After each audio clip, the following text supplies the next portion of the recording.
Now let's review what we've heard about the process of thinking creatively. First, go back to the basic idea of belief.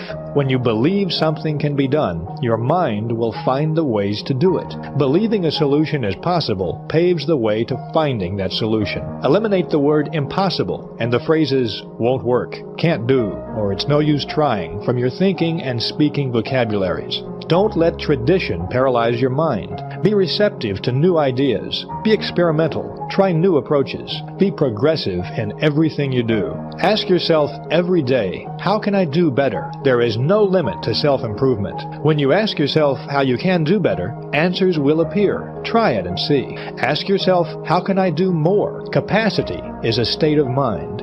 Asking yourself this question puts your mind to work to find intelligent shortcuts. The success combination in business is do what you do better, improve the quality of your output, and do more of what you do, improve the quantity of your output. Finally, practice asking and listening. Ask and listen, and you'll obtain raw material for reaching sound decisions. Remember, big people monopolize the listening. Small people monopolize the talking.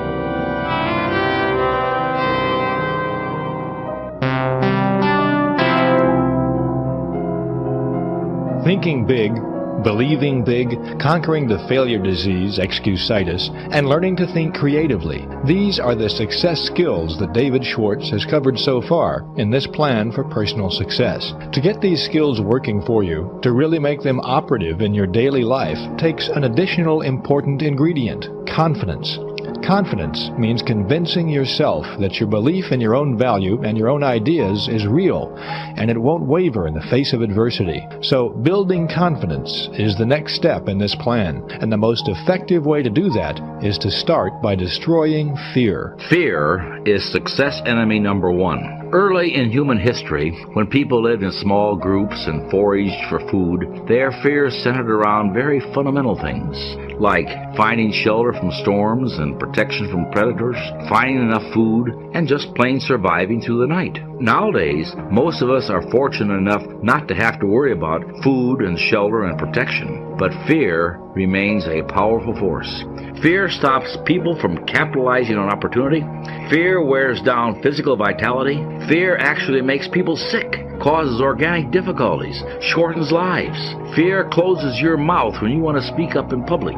Fear of all kinds and sizes is a form of psychological infection. Now, we can cure a mental infection the same way we cure a body infection, with specific proven treatments. First, though, as part of your pre-treatment preparation, condition yourself with this fact: all confidence is acquired and developed. No one is born with confidence. Those people you know who radiate confidence acquired their confidence, every bit of it, and you can too. During World War II, the Navy made sure that all of its new recruits either knew how to swim or learned how. The idea, of course, was that the ability to swim might someday save a sailor's life at sea. Non-swimming recruits were put into swimming classes. I watched a number of these training experiences, and I remember seeing a lot of young, healthy men absolutely terrified by a few feet of water. The recruits were supposed to jump off a board 6 feet in the air into a pool 8 feet deep.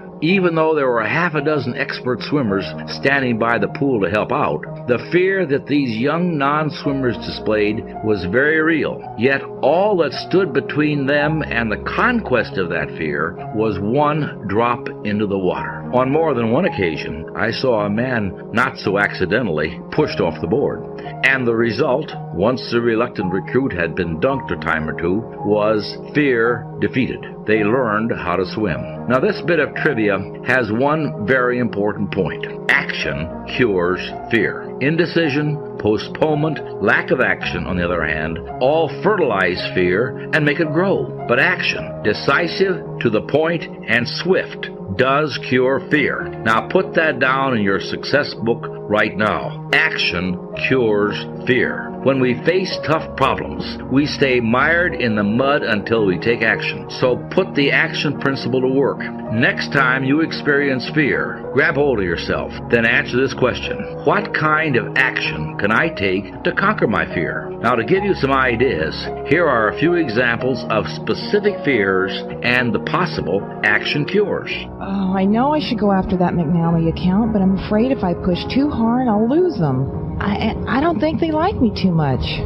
To overcome the fear of losing an important customer, work doubly hard to give better service. Carefully study your relationship with that customer and correct anything that may have caused that person to lose confidence in you. I don't know, I may skip the license exam. I'm afraid I'll flunk it. Fear of failing an examination can be conquered by converting worry time into study time. Well, I've got two big worries. One is the economy. I know people who've lost their jobs just like that.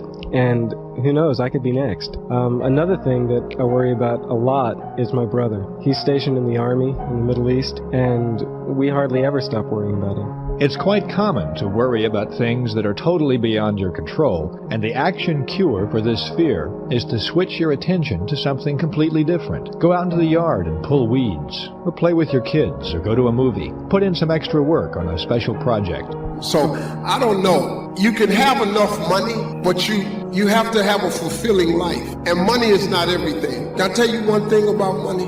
A lot of people think that when people get money, it changes them. You've heard, oh, he got money, he changed. Now, let me tell you about money. Money does not change you. Money allows you to be more of who you really are. That's what it does. See, if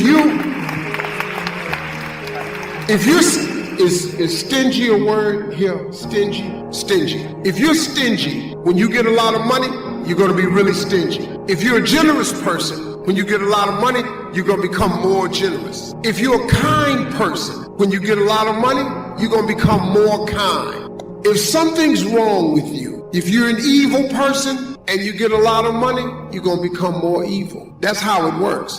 And so I think you have to decide along the way about the money part of it, but I don't think you will ever be able to stop being who God made you to be. I don't think that you can ever stop giving, sharing, caring, teaching. I don't think you can ever stop doing that. So I'll probably quit making money one day, but, not right now. I have a wife, so she's shopping somewhere. She's at the Dubai Mall probably right now, so I gotta keep working because I got 7 kids, and so I gotta keep working right now. I want to stop, but my wife has a credit card, so. A lot of men in here went, oh, yep. God, yes. So let's talk about your wife. Let's talk about your family. I mean, keeping a family so strong in this showbiz world is a hard thing. And how has it been for you getting that work-life balance? Because that is something that even kids in schools struggle with when they have exams coming up, and as grown adults that we struggle with in the real world as well. Well, I mean, listen, I'm a parent. But parenting is hard. For all you young people in here who have parents, can I tell you something? You're a lot of work. All of you students, you're a lot of work. I don't think you understand the sacrifice that your parents have to make for you to have the life that you have. Because every parent in here wants their children to have a better life than the one they had. So they make sacrifices so you can wear your uniform. See all these uniforms? That's sacrifice.